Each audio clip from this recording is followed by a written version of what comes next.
POC Network here, we have another unboxing, this time coming from the company Saramonic. And this is a wireless microphone system, specifically the SR-WM4C. A lot of characters are there. Now, wireless microphone system. And this is a Lav-based setup for people looking for, well, a Lav microphone that attaches to your speaker's shirt, dress, or whatever they're wearing. Hopefully you'll never catch me in a dress. But what we're going to do is we're going to go over it. This is going to be the review and the unboxing. Ta-da! No text to read on this one. We're just going to wing it and see what you like, or what we like about it. You'll see what you like about it because we're going to give it a test as well. But first, we're going to do the unboxing. We're going to see what's inside. We've actually already opened everything and we've gone to everything. We set it up, put some batteries in there.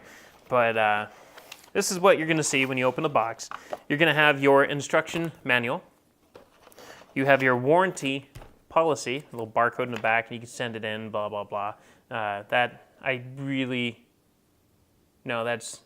take that back. You're not going to send it in the mail. It looks kind of like it's a stamped kind of item, but thankfully you don't send that in the mail because that would be lost almost immediately. I don't think it would even make it out of your city. You have your Lav microphone. It does come with a Lav microphone, which is cool. You have a curly Q or pigtail cable with two 3.5 millimeter stereo adapters on each end. This is going to go between the receiver and your camera and or other recording device. You have two really floppy, I'll refrain from making any jokes, black antennas, one for each unit. You have, I guess, a replacement belt clip. Actually, I know what that's for. I'll just explain that in a second. And you have your two units. There's nothing else, I believe. Yep. It's a real simple setup. This is the pack. This is what sends out your signal or your microphone to the recording device or the camera. Excuse me. Apparently, I should have had more sleep last night. I seem to say that almost every day, though. There's going to come a point where it's no longer an excuse. Put the box over here. This is the receiver. This goes to your camera or recording device. It does have, and that's what was coming to mind there, the replacement belt clip is actually an optional belt clip where if you decided to take this off and put a belt clip instead and you want to wear it as an item on a belt or clip it to something else, you have that option. But it defaults to the camera mount, which allows you to slide it into a hot shoe of a camera and you just lock it down so it sticks on the camera or the brackets. I mean, our camera setups at conventions and here in the studio not so much, but when they're traveling we have bars and stuff hanging off of it and they hook things all over the darn thing. So this allows you to pull that off.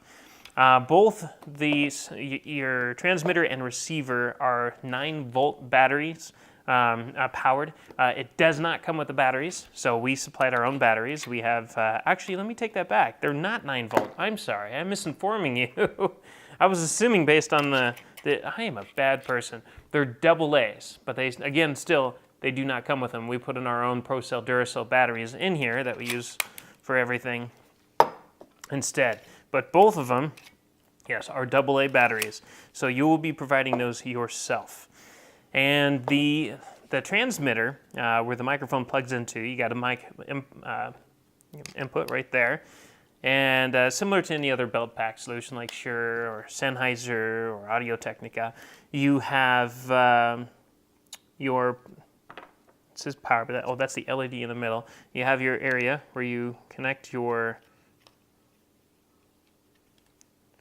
antenna right here. There's a real stiff design, except for the floppiness of that part, but the hinges on this that allow you to change direction, excuse me, there's a hiccup there. It's real stiff, but there's a little mic or a Phillips screw in there that you can untighten and loosen that up a little bit if you want to. But that's nice, that way it doesn't kind of flop around on you because it's already flopping around enough as it is. The transmitters themselves, they're really bulky, actually. They're big. If you compare to the Shure Pack that I'm wearing now, the Shure Pack is about, say, that big and about 2/3 as thick as this. So this is definitely pretty thick, and it's taller just slightly. So it's got some bulk to it, which will be noticeable.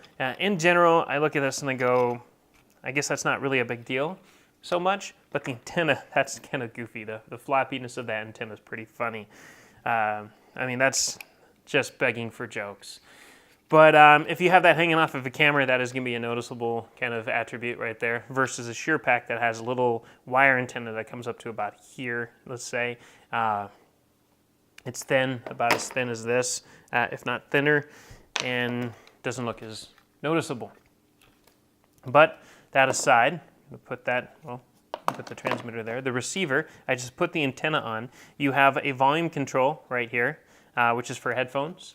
On the top here, so whoever's operating a camera or recording device can listen in to hear what the pack, the receiver's hearing from the transmitter, so you can listen live. Chances are, whatever you have this connected to, let it be a soundboard, again, camera, recording device, whatever, you're probably going to have a monitor option, a cue option in that device to be able to listen to it as well.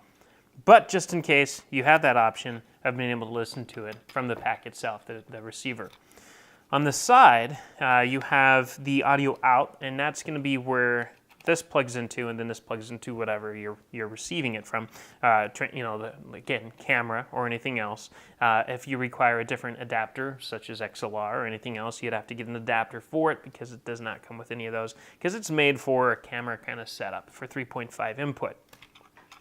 Both the transmitter and the receiver have a power on and off option, which is right here.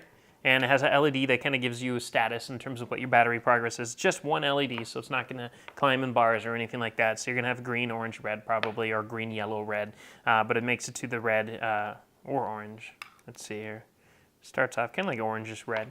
If you see that, that probably means you better swap out the batteries pretty quickly.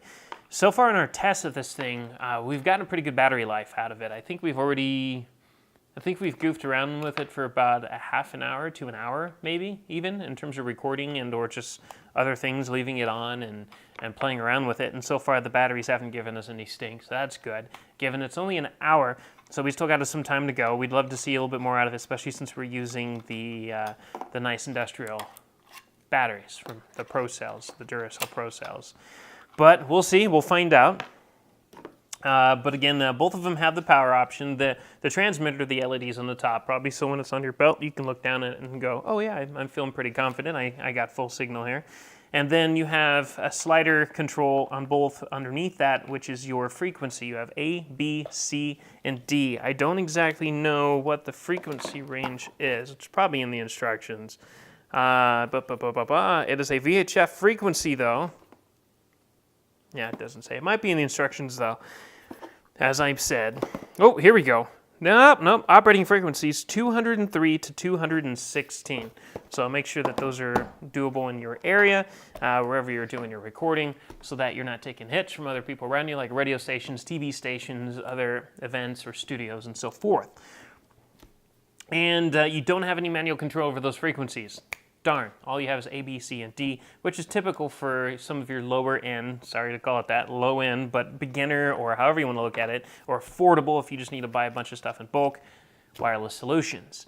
Now, you don't really get the frequency controls, manual frequency controls, until you get into the range of, some of the nicer Shure Packs, but those are going to run you about like $600, $800, $1,200, and so forth to get your hands on those. So until then, this retails for, I believe, $99, which is a pretty good deal for what you get. You get about 60 meters, I think is what they advertise. In terms of distance, I think we've tested it up to about 50 feet. About 50 feet. And we have pretty good experience so far. We haven't been getting any cutouts or anything like that. So that's cool. What we found on the head, or on the microphone itself, it has a wider pickup, is definitely more sensitive. Where what we're using right now, what I have on me is a Shure microphone. And the Shure microphone is about common, that Shure or Sennheiser is common in the industry. And, well, they sound really good. We love them. But now, let's see what the Saramonic sounds like. James? Hi, James. How's it going? Oh, I should say, wow. Hold on for a second. Oh, this Let's read this something is weird. here. Okay. I'm going to just read a couple sentences from here, so you can actually listen to what it sounds like on the Shure, and then you can do this on the Saramonic. So we'll say 4 switchable channels to keep you free from interference. Detachable and flexible antenna can be rotated 360 degrees. Accordingly, for best sound. James? I guess now I'll do the same thing then. Well then, what were you reading? You're reading, there it is, right there. Okay, so 4 switchable channels to keep you free from interference. Detachable and flexible antenna can be rotated 360 degrees accordingly for best sound. And that is a Saramonic SR-WM4C microphone. And that sounds Wireless pretty good. system. I mean, it does. It sounds okay. I'll go with it. But I kind of like the Shure better. Shure's better. It's a little bit more, it's more personal. You're not picking up all the sounds around you, where you can hear everything with that microphone. But it sounds okay. For $99, the one thing you're not getting is a bunch of noise. You're not getting a bunch of, it doesn't sound dirty. It doesn't sound like you're getting any kind of interference from the pack. This sounds pretty good. And we have a lot of wireless connectivity. Okay, you can go now. Just go. I'm going to finish this now. Okay. We got a lot of, we got a lot of wireless activity running through this place. And so there you have it. Saramonic, this is the complicated, the SR-WM4C wireless microphone system. Saramonic, they're $99. It's actually not too bad. That didn't sound bad. It sounded good. And yeah, you can buy it from Amazon, all sorts of places. We'll provide a link in the video description below so you can click on it and go see where you can find it at the best price, in just in case it's more than $99 anywhere else. And there you have it. There's the test. The Saramonic, again, SR-WM4C wireless microphone system. Lavalier setup for camera recording and other situations. Thank you for watching. And as always, check us out online at POCnetwork.net, where we have plenty more. If you want to stay on top of all the latest and greatest, or at least the gadgets we cover, remember to subscribe right here. Subscription button. Click it. You're going to want to. There's lots of videos, interviews, previews, all sorts of stuff. Button. Click it.